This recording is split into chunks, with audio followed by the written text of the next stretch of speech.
Hi beautiful people, I hope कि आप से बहुत अच्छे हैं, आप से बहुत खुश हैं और हमारे यूट्यूब चैनल पर आपका स्वागत है।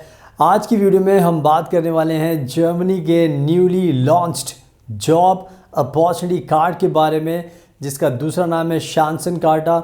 और आज की वीडियो में मैं आपको बताऊंगा अगर आपको ये वीज़ा चाहिए, 100% चाहिए, तो क्या क्या डॉक्यूमेंट्स की रिक्वायरमेंट है जो आपको पूरी करनी होगी। बिकॉज़ आज के टाइम में अगर कोई भी वीज़ा आपको चाहिए तो उसका सबसे इम्पॉर्टेंट पार्ट होता है उसके डॉक्यूमेंट्स। तो जर्मनी की सरकार ने कुछ जो इम्पॉर्टेंट डॉक्यूमेंट्स है उसकी लिस्ट निकाल दी है, यानी कि जिसको हम बोलते हैं चेक लिस्ट। तो जर्मनी की सरकार ने चेक लिस्ट इशू कर दी है, पब्लिश कर दी है अपनी वेबसाइट पर और सबको बता दिया है कि अगर आपको ये वीज़ा चाहिए तो आपको ये सारे डॉक्यूमेंट्स देने होंगे जो जो हमें रिक्वायरमेंट है, तो उसी के बेसिस पर आपको वीज़ा मिलेगा। तो आज की वीडियो में मैं चाहता हूं कि जो जो एक एक डॉक्यूमेंट्स है वो मैं आपको एक्सप्लेन कर दूं इस वीडियो में, ताकि आपको कोई भी डाउट ना रहे एंड होपफुली जब भी आप ये वीज़ा अप्लाई करो तो आपको ये वीज़ा मिल जाए।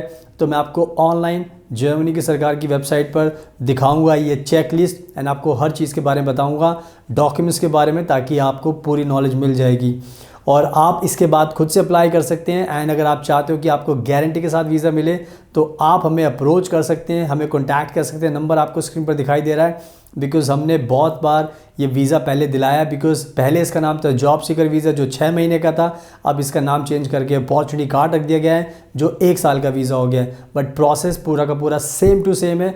जैसे हमने पहले वीज़ा दिलाया है वैसे आपको भी गारंटी के साथ वीज़ा दिला देंगे, तो आप हमें कॉन्टैक्ट कर सकते हैं। So now without wasting further time let's get started. So video के स्टार्टिंग में मैं सभी को बताना चाहता हूं कि ये जो जर्मनी का जो जॉब अपॉर्चुनिटी कार्ड है इसमें आपको हर एक डॉक्यूमेंट का ध्यान रखना है, क्योंकि आपकी छोटी सी गलती, आपकी छोटी सी मिस्टेक आपको वीज़ा रिफ्यूज़ करा सकती है। क्योंकि बहुत बार क्या होता है, बहुत सारे क्लाइंट्स हैं जो सोचते हैं कि हमें सब कुछ पता चल चुका है, हम खुद से अप्लाई करेंगे, बट इसके अलावा भी बहुत सारी चीज़ें होती हैं जो आपको नहीं पता होती एंड वीज़ा ऑफिसर उन बेसिस पर आपका वीज़ा रिजेक्ट कर देता है।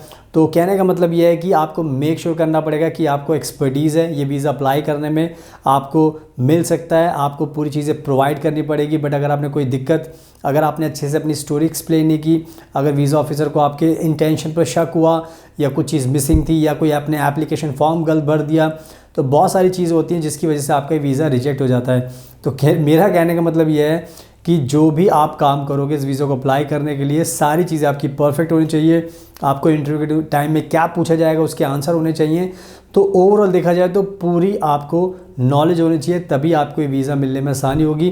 तो इसलिए मैंने बताया कि आप खुद से अप्लाई कीजिए, बट अगर आपको कोई दिक्कत है तो आप हमें भी कॉन्टैक्ट कर सकते हैं, क्योंकि हमें पूरा एक्सपीरियंस है इस वीज़ा को दिलाने के लिए।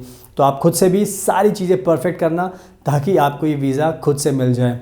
अब मैं टाइम वेस्ट नहीं करता, मैं आपको सीधा चेकलिस्ट पर लेकर चलता हूँ, वहीं पर एक एक डॉक्यूमेंट्स के बारे में बताऊँगा ताकि आपको पूरी नॉलेज मिल जाएगी और उसके बाद आपको बहुत आसान होगी खुद से अप्लाई करने में। So now let me show you the checklist online. So now आप देख सकते हो अपनी स्क्रीन पर, यह है जर्मन मिशंस इन इंडिया, यानी कि ये जर्मन सरकार की ऑफिशियल वेबसाइट है भारत को लेकर। एंड इसी पर मैं आपको दिखा रहा हूँ चेक लिस्ट के बारे में। और मैं आपको बताना चाहता हूँ कि चेक लिस्ट को लेकर हमने जो पहला पार्ट है वो बना दिया है। ये चेक लिस्ट का दूसरा पार्ट है, बिकॉज जर्मनी की सरकार ने 2 चेक लिस्ट इशू की हैं। पहली चेक लिस्ट, पहला ऑप्शन हम आपको दिखा चुके हैं, तो वो वीडियो हमारे चैनल पर पड़ी हुई है। तो इस वीडियो को देखने से पहले आप पार्ट 1 ज़रूर देखना, ताकि आपको जो डाउट्स हैं चेकलिस्ट को लेकर, डॉक्यूमेंट्स को लेकर, वो आपके सारे डाउट्स ख़त्म हो जाएंगे। बिकॉज़ हमने बहुत अच्छी तरीके से एक्सप्लेन किया है कि जर्मनी की सरकार ने क्यों ये 2 चेकलिस्ट निकाली हैं, क्योंकि उन्होंने 2 क्राइटेरिया चूज़ किए हैं किसी को भी जॉब अपॉर्चुनिटी कार्ड देने के लिए। तो ये जो वीडियो मैं बना रहा हूँ पार्ट 2 बना रहा हूँ, इसमें मैं आपको पार्ट 2 में जो दूसरा ऑप्शन है चेकलिस्ट का वो दिखाऊंगा और उसके बाद आपको समझ में आ जाएगा। बट प्लीज़ हमारी पहली वीडियो ज़रूर देख लेना, ताकि उसमें आपको समझ में आ जाए कि इस पार्ट में क्या नया है और उस पार्ट में हमने पहले पार्ट में क्या दिखाया है। तो नाउ स्टार्ट करता हूँ वीडियो को। और यहाँ पे लिखा हुआ है शांसन कार्ड अपॉर्चुनिटी कार्ड। आपको पता है कि शांसन कार्ड अपॉर्चुनिटी कार्ड मिल रहा है। एंड यहाँ पे लिखा हुआ है 3 जून 2024, यानी कि 3 जून 2024 को जर्मनी की सरकार ने खुद अपनी वेबसाइट पर इसको पब्लिश किया है। तो यहाँ पर लिखा हुआ है, सबसे पहले पढ़ लेते हैं, please visit the website make it in Germany for for in-depth information on the opportunity card for job search. Once you have done the self-check on that website, also found here, please prepare the following documents for your visa application and book an application appointment. यानी कि जिसको भी ये visa चाहिए उसको ये ध्यान रखना है, सबसे पहले जो इंपॉर्टेंट चीज़ है वो यही है कि आपको अपने देखना है कि आप एलिजिबल हो या नहीं हो। तो मेक इन जर्मनी पर आप जाकर देख सकते हो एंड आपको उससे पता चल जाएगा, एंड उसके बाद फिर आपको ये डॉक्यूमेंट्स सारे के सारे सबमिट करने होंगे। तो जो डॉक्यूमेंट्स की लिस्ट है मैं आपको दिखा देता हूँ। तो पहले आपको ध्यान रखना पड़ेगा, चाहे आपको पहली चेकलिस्ट मैंने दिखाई थी उसमें भी, और ये जो पार्ट 2 में बना रहा हूँ, दूसरा ऑप्शन में बता रहा हूँ आपको, उसके लिए भी सेम डॉक्यूमेंट्स चाहिए होंगे। पढ़ लेते हैं इसको ताकि आपको नॉलेज मिल जाए। तो यहाँ पर लिखा हुआ है valid passport issued with in the last 10 years, यानी कि आपके पास पासपोर्ट वैलिड होना चाहिए। और आगे लिखा हुआ है application form completed online with विडेक्स, यानी कि जितने भी लोग जर्मनी जाना चाहते हैं आपको ध्यान रखना पड़ेगा कि विडेक्स की वेबसाइट है जहाँ पर आपको सारे फॉर्म ऑनलाइन भरने होते हैं और उसका प्रिंट आउट आपको निकालना है। 2 प्रिंट आउट आपको निकालने हैं। इसमें बता देता हूँ कि इसको ध्यान से भरना, कोई गलती मत करना, अगर गलती करोगे तो वीज़ा रिजेक्ट भी हो सकता है। अगर आपको हमारी हेल्प चाहिए तो हमें कॉन्टैक्ट कीजिए, बिकॉज हम आपको ये वीज़ा फॉर्म एप्लीकेशन फॉर्म भर के देंगे बिल्कुल सही से, ताकि आपको कोई भी गलती ना हो। आगे लिखा हुआ है 2 current identical passport photos according to the biometrics और नॉट ओल्डर देन 6 मंथ्स, यानी कि आपको 2 पासपोर्ट फोटो चाहिए और वो 6 महीने से ज़्यादा पुरानी नहीं होनी चाहिए। आगे लिखा हुआ है declaration for additional contact and legal representation information, यानी कि आज के टाइम में जर्मनी ने कहा है कि हमें ये फॉर्म भी भर के दीजिए, इसमें कुछ इन्फॉर्मेशन होती है जिसको आपको भरना है। कोई अगर आपको समझ में नहीं आता तो आप हमें कॉन्टैक्ट कर सकते हैं, हम आपको ये भर के दे सकते हैं आपको। आगे लिखा हुआ है 2 copies of your passports data page A4 size copies, यानी कि आपको अपना फ्रंट पेज और लास्ट पेज की 2 फोटो कॉपी करनी है और आपको डॉक्यूमेंट सबमिट करना है। आगे लिखा हुआ है proof of sufficient financial means to cover the cost of living for the duration of your stay by one of the following documents, यानी कि आपको पता है कि जब भी आपको कोई वीज़ा चाहिए होता है तो जर्मन सरकार को आपको दिखाना पड़ता है कि आपके पास इनफ फंड है ताकि आप वहाँ पर जाओगे तो आप बिना जॉब के सर्वाइव कर सकते हो। जॉब तो आपको मिल ही जाएगी ऑब्वियसली बात है, बट इनके अपने एक तरीके हैं। तो इसमें इन्होंने आपको 3 ऑप्शन दिए। पहली चीज़ है proof of a spare account to blocked account.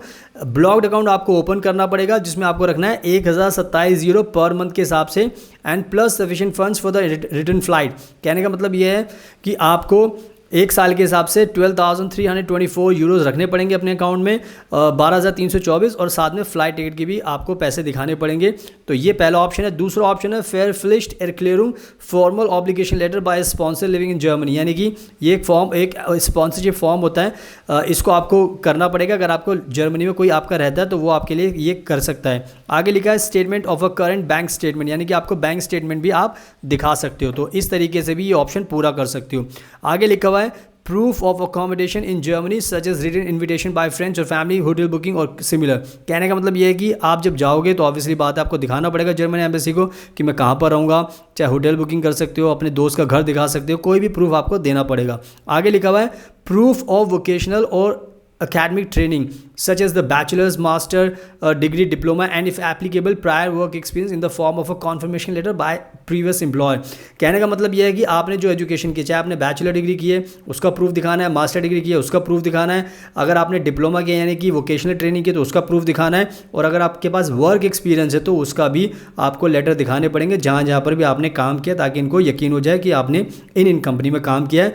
तो सारी चीज़ें मैंने आपको बता दी है, चाहे कोई भी डिग्री हो आपको सबमिट करनी पड़ेगी। तो ये जो डॉक्यूमेंट्स मैंने बताया ये चाहे ऑप्शन 1 हो चाहे ऑप्शन 2 हो, पहली चेकलिस्ट हो या दूसरी चेकलिस्ट हो, इसमें आपको ये डॉक्यूमेंट्स चाहिए। तो ये बहुत इंपॉर्टेंट है। अब हम बात करते हैं जो मैंने आपको पहले ऑप्शन 1 दिखाया था, आपने देखा होगा। अब मैं दिखाऊंगा आपको ऑप्शन 2 की, बिकॉज ऑप्शन 2 आप मान के चलिए ये दूसरी चेकलिस्ट है जो जर्मनी की सरकार ने निकाली है।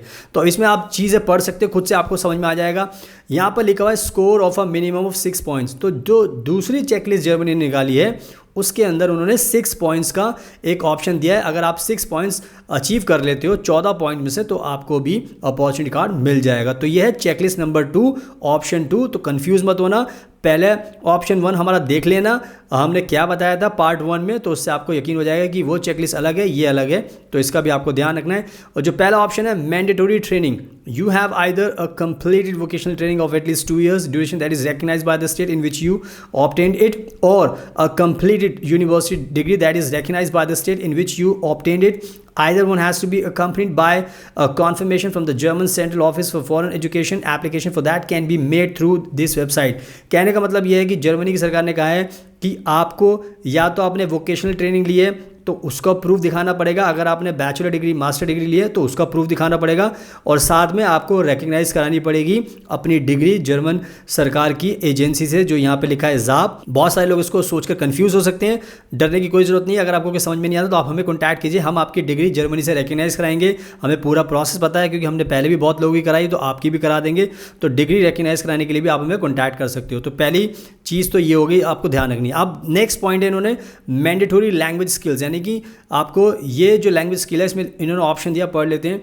You have to show proof of either current German skills on a level of A1 through a certificate by Goethe Institute, TELC or Austrian Language Diploma OSD, or current English skills on a level of B2 through an acknowledged certificate, example one that carries the ALTE Q mark certification such as IELTS, or for example a TOEFL certificate।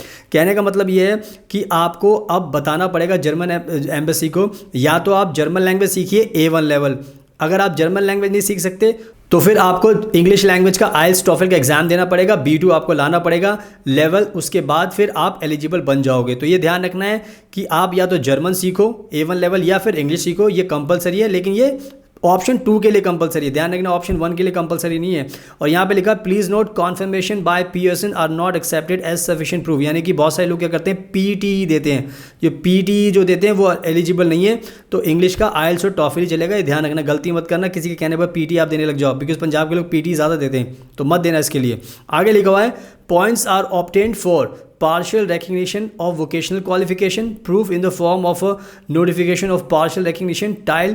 तो कहने का मतलब यह है कि आप जब भी ये वीज़ा अप्लाई करोगे, तो जब भी आप अप्लाई करते हो अपनी क्वालिफिकेशन के लिए, रिकग्निशन के लिए, तो आपको अगर पार्शियल रिकग्निशन मिलती है आपकी वोकेशनल क्वालिफिकेशन के, तो आपको इसके बताना पड़ेगा, वो जो लेटर आपको मिलेगा वो सबमिट करना पड़ेगा।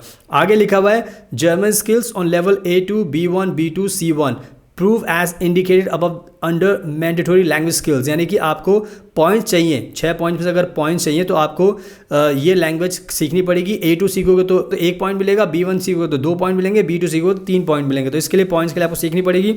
आगे लिखा हुआ है English skills on level C1 proof as indicated above under mandatory language skills, otherwise आप इंग्लिश का प्रूफ दे सकते हो आइल्स टॉफल का, तो वो भी उससे भी पॉइंट्स आपको मिलेंगे।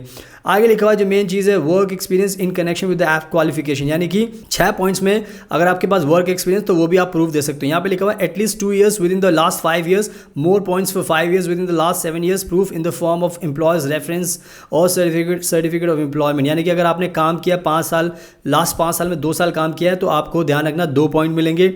आगे लिखा है please note these can and will be checked for authenticity if you hand in false documents or documents given to you without you actually having worked at a company indicated your application will be refused। कहने का मतलब ये है कि अगर आपने fake documents बनाए काम को लेकर तो आपके रैंकिंग जो आपकी एप्लीकेशन है उसको रिजेक्ट कर दिया जाएगा। और इसमें मैं चीज़ बताना भूल गया कि 5 साल में अगर आपने 2 साल काम किया तो उसका प्रूफ दीजिए तो आपको 2 पॉइंट मिलेंगे, बट अगर आपने 7 साल में 5 साल काम किया तो उसके 3 पॉइंट मिलेंगे। तो ध्यान रखना है कि आपको दिखाना पड़ेगा मिनिमम तो 2 साल का एक्सपीरियंस तो आपको चाहिए, तो इसका ध्यान रखना है आपको। आगे लिखा हुआ है if your qualification is in one of the shortage occupations this will be checked by the visa section on the basis of documents that are already part of the application proof of training see under mandatory. कहने का मतलब यह है कि बहुत सारी shortages हैं occupation की, अगर आपने उसमें जैसे इंजीनियर हो आप तो आपको एक्स्ट्रा 1 पॉइंट भी मिलेगा इस चीज़ के लिए, क्योंकि जो इंजीनियर्स होते हैं उनकी सारी शॉर्टेज में पड़ी हुई है ऑक्यूपेशन, तो इंजीनियर्स के लिए बहुत अच्छी बात है। तो इसमें आगे लिखा हुआ है if your age is below 35 और between 35 and 40 and the time of application. कहने का मतलब यह है कि जिसकी एज 35 तक है उसको 2 पॉइंट मिलेंगे, जिसकी 35 से 40 के बीच में है उसको 2 पॉइंट मिलेंगे, तो इसके लिए भी ध्यान रखना आपको ज़रूरी है।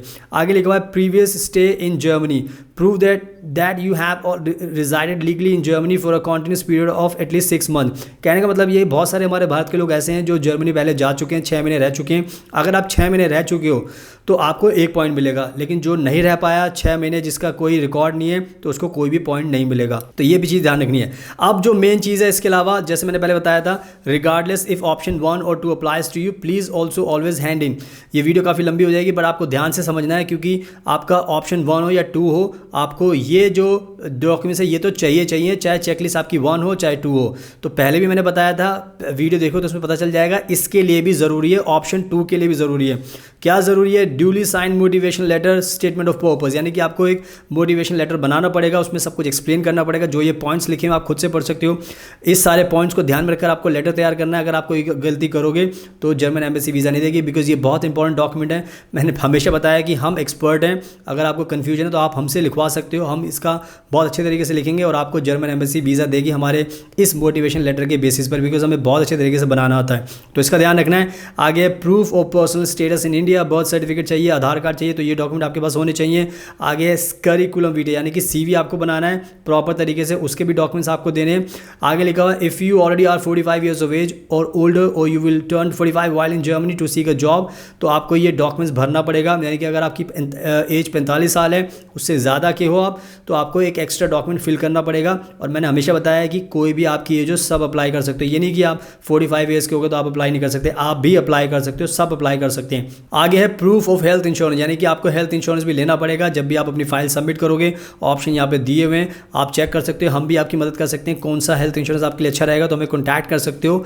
तो ये थी पूरी की पूरी चेकलिस्ट। ये वीडियो काफ़ी बड़ी होगी, बट आई होप कि आपको सबको समझ में आ गया है, क्योंकि बहुत सारे लोग कंफ्यूज्ड हैं कि क्या चाहिए क्या नहीं चाहिए, मैंने आपको बता दिया है। तो ये जो ऑप्शन 2 है, पार्ट 2 मैंने बनाया है, इसकी चेकलिस्ट मैंने आपको दिखा दी है। पार्ट 1 के लिए आप हमारी वीडियो ज़रूर देखना, ताकि आपको डिफरेंस समझ में आ जाएगा कि उसमें किसके लिए वो किसके लिए एलिजिबिलिटी बन रही है और ये किसके लिए बन रही है, क्योंकि हम बहुत मेहनत करते हैं, बहुत तरीके से सारी चीज़ें आपको समझाते हैं। तो बस इसका पूरा ध्यान रखिए एंड कॉन्टैक्ट कीजिए हमें, ताकि हम आपको वीज़ा दिला सकें। सुनाओ, मैंने आपको बहुत अच्छे तरीके से सब कुछ दिखा दिया है, बता दिया है, समझा दिया है। तो बस अब आपको पता चल चुका है, तो अब आप इसी हिसाब से मेरे एडवाइस को फॉलो कीजिए। सही से अपनी फ़ाइल लगाइए, सारे डॉक्यूमेंट सही से दीजिए, अपनी अच्छे से स्टोरी बताइए, एंड तभी आपको वीज़ा मिलने में आसानी होगी।